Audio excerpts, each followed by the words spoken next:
Баршаңызға қайырлы күн достар. Сіздер мен Назерке. Бүгін сіздерге өздеріңіз дүкеннен алып жүрген қатпарлы қамырдың рецептімен бөлісемін. Яғни слоеный тестаны жасап көрсететін боламын. Менің әдісіммен жасап көріңіздер. Видеоны толық қарауға кеңес етемін. Ең алдымен таза ыдысымызды аламыз, оның үстіне ертілген сарымайымызды құямыз. Сарымай қатты еріп кетпесін. Оның үстіне илектен өткізілген ұнымызды толықтай барлығын саламыз. Көрсетілген грамм бойынша жасаңыздар, граммын описанияға жазып қоямын. Екі массаны біріктіріп, крошка жасаймыз, жақсылап тұрып. Мінекей осындай крошка болып шығуы керек. Бір шетке алып қоямыз да, енді суымызды дайындаймыз. Салқын суының үстіне тұз салып, тұзымызды осы суда толықтай ертіп аламыз. Тұз осындай кішкентай қасықпен 2 ас қасық қоссаңыздар жеткілікті. Жақсылап тұрып араластырып, тұзымыз ерігеннен кейін массамызға құйып, жұмсақ қамыр илеп бастаймыз. Қамырымыз қатты болып қалмасын, жұмсақ болып иленуі керек. Суды да бірден салмаңыздар, 2 бөліп қосыңыздар. Қамырымыз, тағы да айтам, қатты болып қалмасын, жұмсақтығы дәл осы видеодағыдай болуы керек. Қатты жұмсақта, қатты да болмау керек, орташа болуы керек. Енді 10 минутқа тындырып қоямыз. 10 минут өткеннен кейін қамырымызды дайындап бастаймыз. Ең алдымен ешқандай ұн, май сеппей, столдың үстінде қамырды 4 бұрышты формада жаятын боламыз. Домалақ емес, 4 бұрышты формада жаясыздар. Көлемін 4 бұрышты қылып алып, ешқандай тағы да айтам, ұн, май себудің қажеті жоқ. Осылай чұқа етіп жайып алыңыздар. Қатты чұқа емес, орташа қалыңдықта жаясыздар. Енді бетіне жағатын майымыз дәл осы видеодағыдай болу керек. Қатты еріп тұрған немесе қатты болып тұрған май жарамайды. Орташа, сәл қаттылау болып тұрған майымызды жағып бастаймыз. Осылай лопатканың көмегімен толықтай барлық жеріне бір сыпыра жағып шығыңыздар. Енді осы қамырды бір-бірінің үстіне 3 бөлікке бөліп қабаттап бір-бірінің үстіне қоямыз. Мінекей дәл осы видеодағыдай бірінің үстіне бірін қойыңыздар. Оқтаудың көмегімен қамырдың үстінен басып, жайлап отырып жаятын боламыз.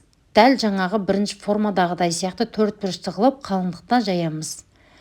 Міндетті түрде жыртылып кетпесін, қатты күшпен баспаңыздар.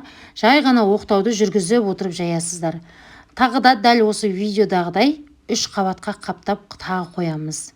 Мінекей әдемілеп осылай шет-шетін шығарып, бәрінің формасын бірдей етіп қойыңыздар.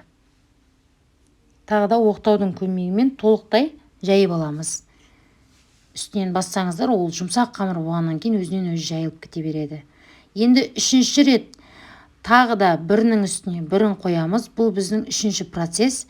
Бұл кезде біз үстінен майлығымызды жауып, тағы да 10 минутқа қойып қоямыз. 10 минут өткеннен кейін ұнның көмегін сәл ғана пайдаланамыз да, қамырымызды тағы да дәл жаңағы бірінші видеодағыдай жайып шығамыз. Бірінші әдістегідей. Ұнды міндетті түрде пайдаланыңыздар. Қолдың күшін қатты салмай, сәл ғана басып жіберсеңіздер, қамыр өзі жайыла бастайды. Қамыр бізде жұмсақ болғаннан кейін, онымен жұмыс жасау өте оңай болады. Ешқандай қорқудың қажеті жоқ, сарымай да шығып кетеді деп, сарымай шықпайды. Оқтаудың көмегімен тағы да осылай жаямыз. Формасын шығарып аламыз. Тағы да 4 бұрышты қылып. Формасы шыққаннан кейін мінекей шығып бастады.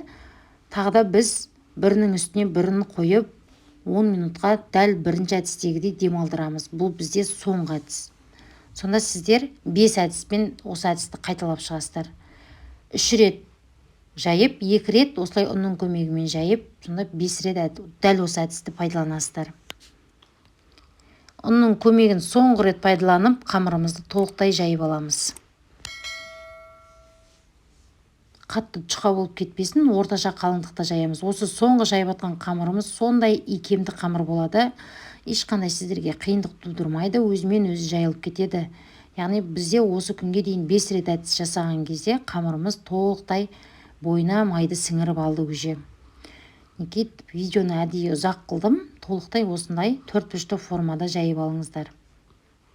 Осы кезде енді артық шеті болады. Сол артық шетті пышақтың көмегімен кесіп алып тастаңыздар.